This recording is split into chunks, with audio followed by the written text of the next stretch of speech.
Good evening students. আজকের এই ভিডিওটিতে আমি তোমাদের সাথে কিছু গুরুত্বপূর্ণ এমসিকিউ আলোচনা করছি, যেগুলো আপকামিং কম্পিটিটিভ এক্সামসের জন্য গুরুত্বপূর্ণ। বিশেষ করে ক্লার্কশিপ এবং মিসলেনিয়াস পরীক্ষার্থীদের জন্য ভিডিওটি গুরুত্বপূর্ণ হতে চলেছে, তাই স্কিপ না করে তোমরা শেষ পর্যন্ত দেখো।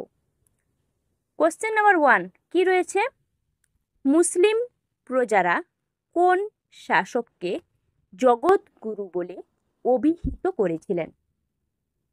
মানে মুসলিম প্রজারা তাদের শাসক।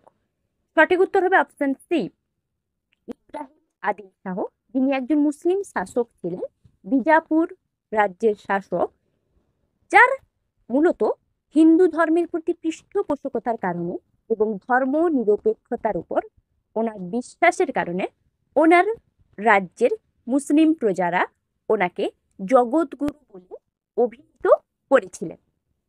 পরের প্রশ্ন, কোন রাজ্য মোবাইল ভ্যান প্রোগ্রাম চালু করেছে?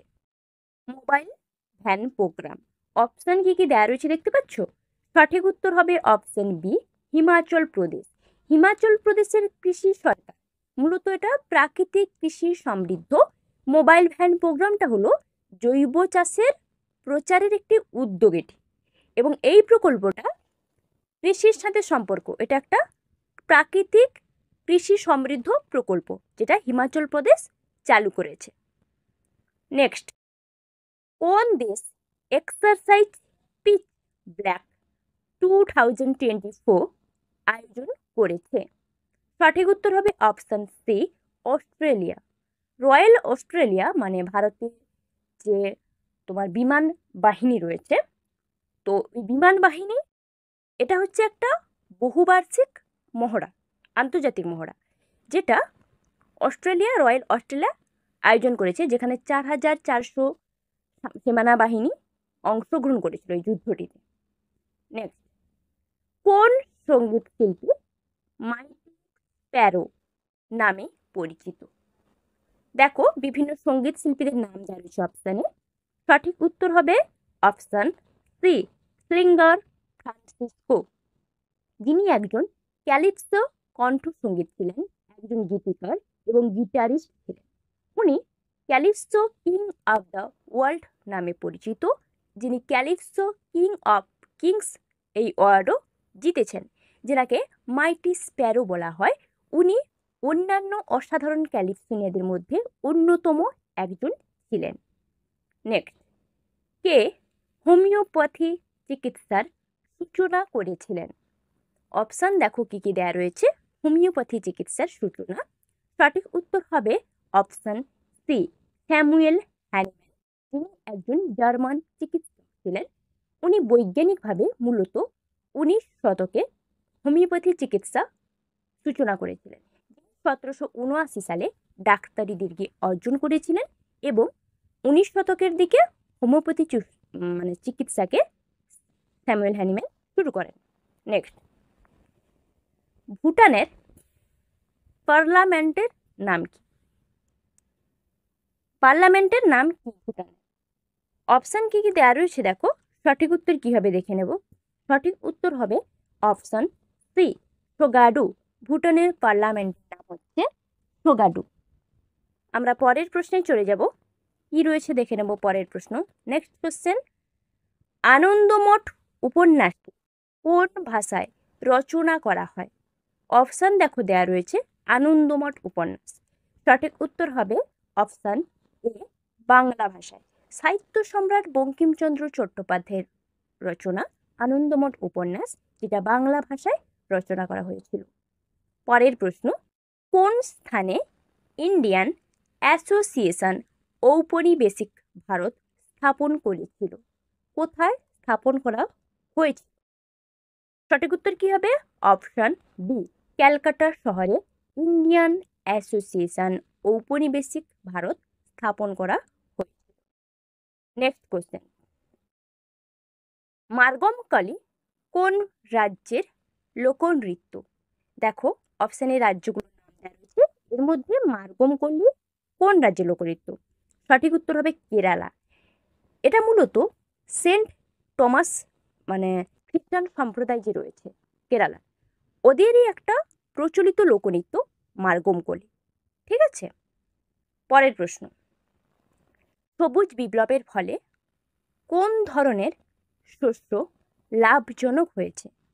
সবুজ বিপ্লবের কারণে সঠিক উত্তর কি হবে? সঠিক উত্তর হবে অপশান এ, খাদ্যশস্য। সবুজ বিপ্লবের কারণে খাদ্যশস্য খুব লাভজনক হয়েছে। নেক্সট, কোন রাজ্যে দুলহস্তি জলবিদ্যুৎ শক্তি উৎপাদন প্রকল্প স্থাপিত হয়েছে? কোন রাজ্যে? সঠিক উত্তর কি হবে? অপশান বি, জম্মু কাশ্মীর রাজ্যে।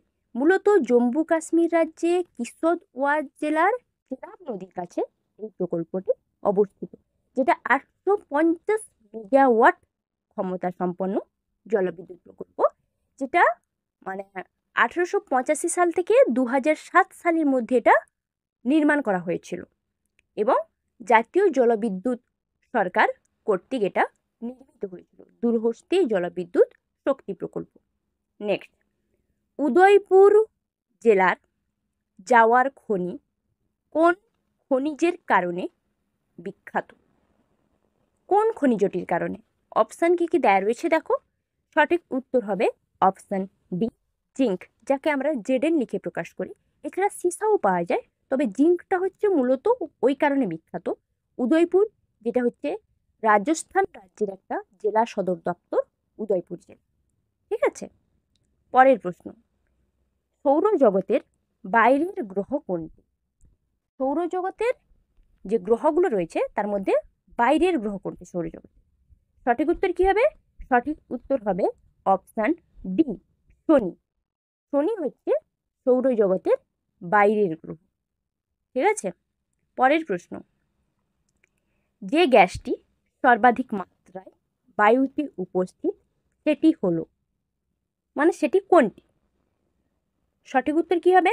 অপশন বি, নাইট্রোজেন, যেটাকে আমরা এন লিখে প্রকাশ করি। নাইট্রোজেন যেটা হচ্ছে সর্বাধিক মাত্রায় বায়ুতে, মানে সব থেকে বেশি পরিমাণ থাকে। নেক্সট কোশ্চেন, ছোট ছোট শিশির বিন্দু সর্বদা গোলকাকার ধারণ করে, এর কারণ কি? একই প্রশ্ন, বৃষ্টির ফোঁটা গোলাকার হয় কেন? সঠিক উত্তর হবে অপশন বি, পৃষ্ঠটান। তরলের পৃষ্ঠটান জনিত বলের কারণে। কিভাবে না, বাতাসে অবস্থিত পৃষ্ঠটান জনিত বল, তরলে অবস্থিত পৃষ্ঠটান জনিত বল, এর মানে বাতাসে যে পৃষ্ঠটান জনিত বল তার থেকে তরলের পৃষ্ঠটান জনিত বল বেশি। সেই কারণে কি হয়, একে অপরকে আকর্ষণ করে। যখনই একে অপরকে আকর্ষণ করে, তরলের একটা ফোঁটা অন্য একটা ফোঁটাকে আকর্ষণ করছে, তখনই চারদিকে লব্ধি বলটা সমান হচ্ছে। সেই কারণে ছোট ছোট শিশির বিন্দু সর্বদা গোলক আকার ধারণ করে। একই উত্তর হবে, বৃষ্টির ফোঁটা গোলকার হয় কেন? একই প্রশ্ন একই উত্তর। ঠিক আছে, এবং এক্সপ্লেনেশনটাও একইভাবে, পৃষ্ঠটান জনিত বলের কারণে। ঠিক আছে।